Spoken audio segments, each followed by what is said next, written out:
Bonjour à tous. Une cure d'austérité à la grecque pour la France, pour faire coup double. 1. Obéir à l'Union européenne avec ses nouvelles règles budgétaires, c'est la mise sous tutelle. Et 2. Ça permet de financer l'Ukraine, qui nous coûte de plus en plus cher parce qu'il n'y a pas de limite, nous a-t-on dit.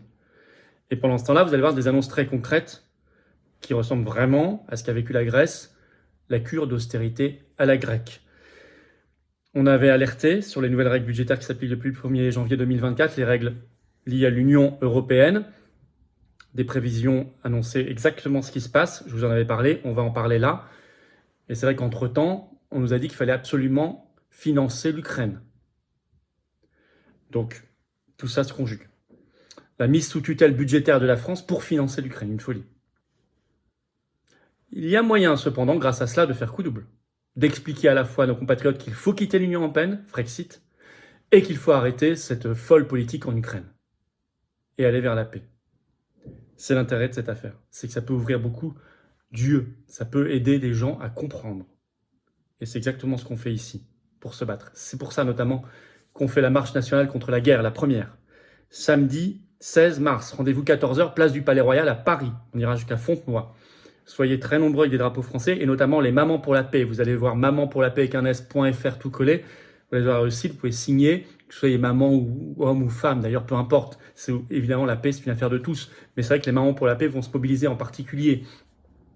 Et elles seront dans le cortège en particulier là. Mais retenez bien cette date et soyez là, soyez très nombreux. Également, autre rendez-vous, le 20 mars, mercredi, je suis à Poitiers. Inscription sous la vidéo en description pour la réunion publique. Et le 28 mars, je suis dans l'Aube, Arcis-sur-Aube. Inscription sous la vidéo en description également. Et puis, pensez à vous abonner à cette chaîne YouTube. Un petit clic en dessous sur s'abonner. C'est un clic, c'est gratuit. Vous êtes nombreux à le faire en ce moment. Bravo. Ça aide énormément à la diffusion de ces vidéos, à leur viralité. Ou réabonnez-vous si YouTube vous a désabonné, à vous de vérifier. En tout cas, je vous en remercie énormément par ce petit clic qui prend une seconde. Vous aidez à la diffusion des vidéos et vous aidez à ce qu'on atteigne les 500 000 abonnés plus vite. Et vous savez, quand on y sera, on fera un événement spécial inédit, interactif, en direct sur cette chaîne pour célébrer tout ça.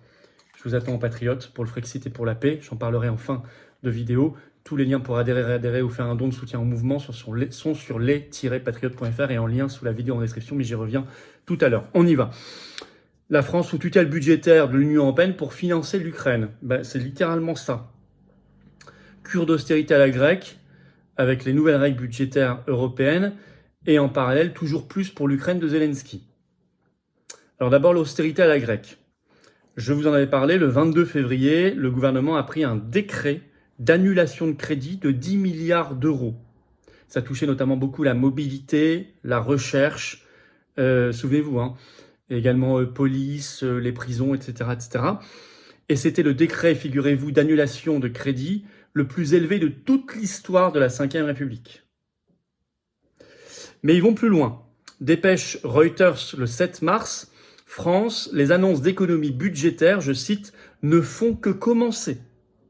Vous allez voir, c'est très concret. En effet, le 6 mars, les économies budgétaires annoncées par le gouvernement français devraient se multiplier, écrit Reuters. Le 6 mars, le gouvernement a annoncé, je cite, chercher à faire 20 milliards d'euros d'économies pour son budget 2025.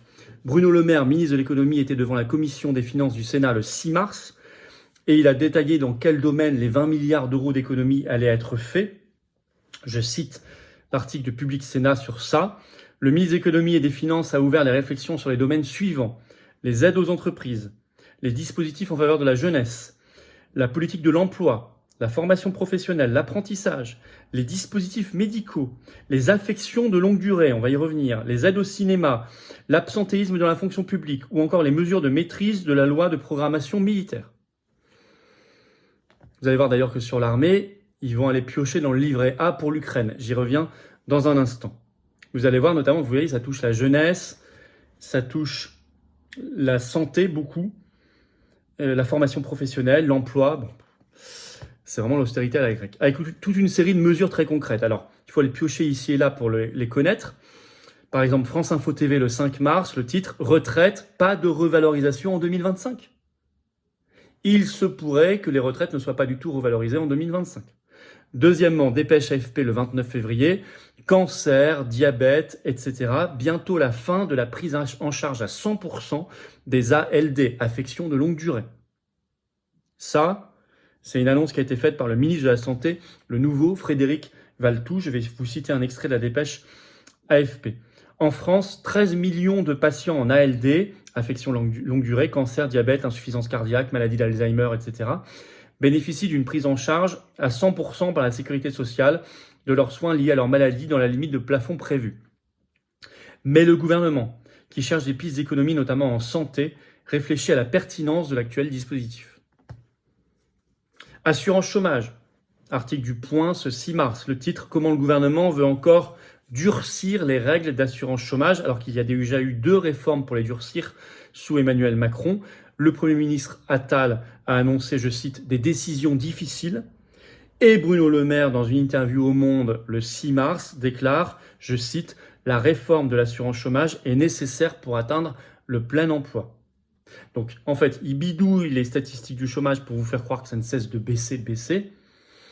Il n'y a plus, d'ailleurs, comme avant, les chiffres de Pôle emploi, comme on disait avant, même la NPE avant. Vous savez, tous les mois, maintenant, c'est fini, c'est beaucoup plus flou, c'est par trimestre, c'est l'INSEE. Donc, on ne sait plus, on ne connaît même plus le taux de chômage réel, en réalité. Vous avez remarqué, depuis 2 ans, c'est comme ça. Hein. Et donc, à partir de là, ils disent, ça ne cesse de baisser, donc on va durcir encore une fois, une 3e fois, les règles de l'assurance chômage. Alors, pourquoi maintenant ? Parce qu'il y a les nouvelles règles budgétaires européennes. Elles sont en place et appliquées depuis le 1er janvier 2024. J'ai fait des vidéos là-dessus. On n'en parle pas dans le débat public français et pour cause, parce que c'est une puissante incitation au Frexit quand on est au courant. Mais je rappelle que Euractiv avait évalué l'impact pour la France de ces règles dans un article publié et toujours en ligne le 21 septembre 2023. Le titre « Règles budgétaires européennes ». La France serait contrainte de faire 30 milliards d'euros d'économies par an, soit par des baisses de dépenses, austérité à la grecque, soit par des hausses d'impôts et de taxes, et les deux mélangés. Eh ben, on y est presque. On y est presque. Là, on parle de 20 et ils parlent de 30. Et ils ont dit que c'était pas fini, donc on va arriver aux 30 milliards par an. Et c'était jugé fou par un institut, le groupe de réflexion Bruegel, qui avait étudié l'impact pays par pays de ces nouvelles règles budgétaires européennes. Il avait dit que c'est pour la France que l'impact est le plus fort et c'est très excessif. Je vais vous citer ce que disait l'institut de réflexion Bruegel dans Euractiv. Je cite. Encore faut-il comprendre comment ces nouvelles règles se traduiraient au quotidien. L'étude de Bruegel apporte des éléments de réponse, en montrant notamment comment ces nouveaux critères numériques seraient appliqués. L'étude montre que dans le cas d'une période d'ajustement de 4 ans, la France devrait ajuster son solde primaire structurel à 1,1% du PIB chaque année entre 2025 et 2028. Pour la France, je cite, cela signifierait une réduction des dépenses ou une augmentation des impôts d'environ 30 milliards d'euros par an. On y est.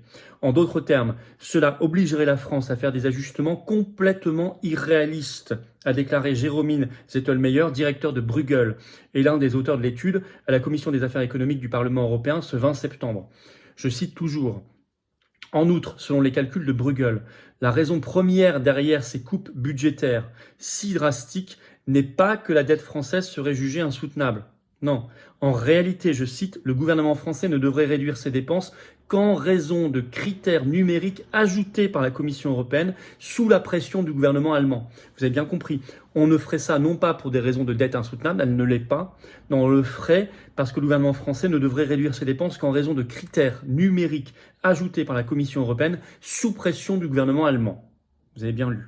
C'est exactement ce qui se passe. Et en plus, c'est vrai qu'il faut financer l'Ukraine. La mise sous tutelle budgétaire par l'Union européenne de la France pour financer Zelensky. Le 16 février, la France, à l'Élysée, Macron, Zelensky ont signé l'accord militaire France-Ukraine.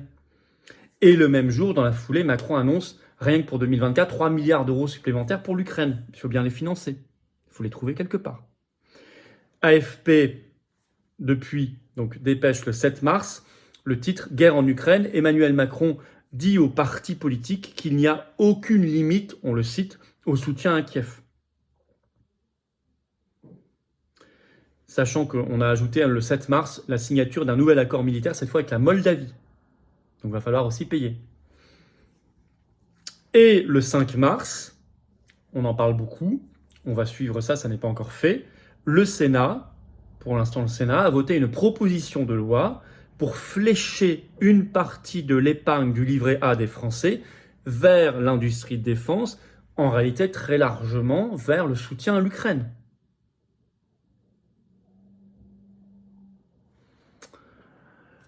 Donc voilà où on en est. Alors évidemment, ça n'est pas soutenable. Réduire les retraites, ne plus prendre en charge à 100% les affections longue durée, l'assurance chômage qui ne cesse d'être rabotée et durcie, des coupes budgétaires dans la santé, la formation professionnelle, la jeunesse, l'emploi, etc., la mobilité, la recherche, même la police, les prisons. C'est insoutenable pour un pays. C'est lié à des règles de l'Union européenne folles, on vient de le lire, qui touchent en premier la France d'ailleurs. C'est une véritable mise sous tutelle budgétaire de la France. Il faut appeler les choses par leur nom. Comment on fait pour sortir d'une mise sous tutelle? On en sort. Ça s'appelle comment? Le Frexit. Et en même temps, il faut payer l'Ukraine. Le prix à payer est délirant. Mais je me dis, si on combine les deux là, ça peut éclairer beaucoup de gens. Beaucoup de Français qui peuvent se dire, mais attendez, si on quitte l'Union européenne, on fait coup double. On œuvre contre l'austérité et on œuvre pour la paix. Exactement. C'est pour ça que j'ai mis ça. Exactement. N'hésitez pas à partager cette vidéo, à vous abonner pour cela à cette chaîne YouTube en cliquant sur s'abonner en dessous. Un petit clic, c'est gratuit, c'est fait. Vous aidez énormément à la diffusion de ces vidéos. Et grâce à vous, si vous êtes abonné, on va toucher de nouvelles personnes qui vont nous découvrir. Voilà.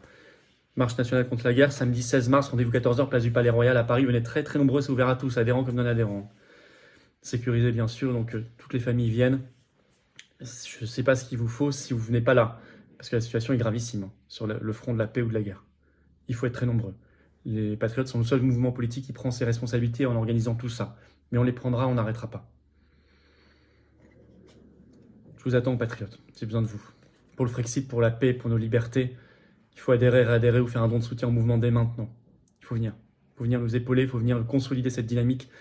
Il faut faire un don pour nous aider à faire plus d'actions, financer la marche nationale contre la guerre, financer les européennes du 9 juin. Je suis candidat à la tête de liste, où on veut faire plus d'affiches, de tracts aussi pour alerter les gens. On veut faire plus d'opérations coup de poing, plus de manifs, plus de choses qui coûtent. Et on n'a pas les millions, les banques, les médias, les milliards du système, mais on fait. Adhérer, c'est aussi rejoindre une grande famille, cette mise en relation avec des gens qui pensent comme vous, près de chez vous. Que ce soit en métropole, outre-mer ou à l'étranger, on est là. Mais je vous attends. Remettez pas à demain, venez maintenant.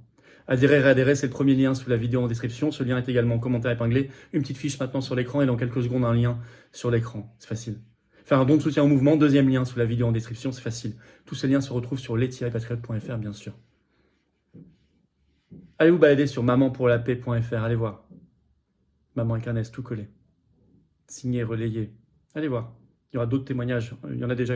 Allez voir, vous en aurez d'autres. Et puis, tout ça, adhérer, faire un don, c'est défiscaliser de vos impôts. 2 tiers, profitez-en. 2 tiers, c'est massif, ça fait baisser concrètement vos impôts. Le 20 mars, je suis à Poitiers, inscription pour la réunion publique sous la vidéo en description. Le 28 mars, dans l'Aube, inscription sous la vidéo en description. Vous êtes les bienvenus tous. Bravo aux donateurs, aux réadhérents, bienvenue aux nouveaux adhérents patriotes. Vive la France.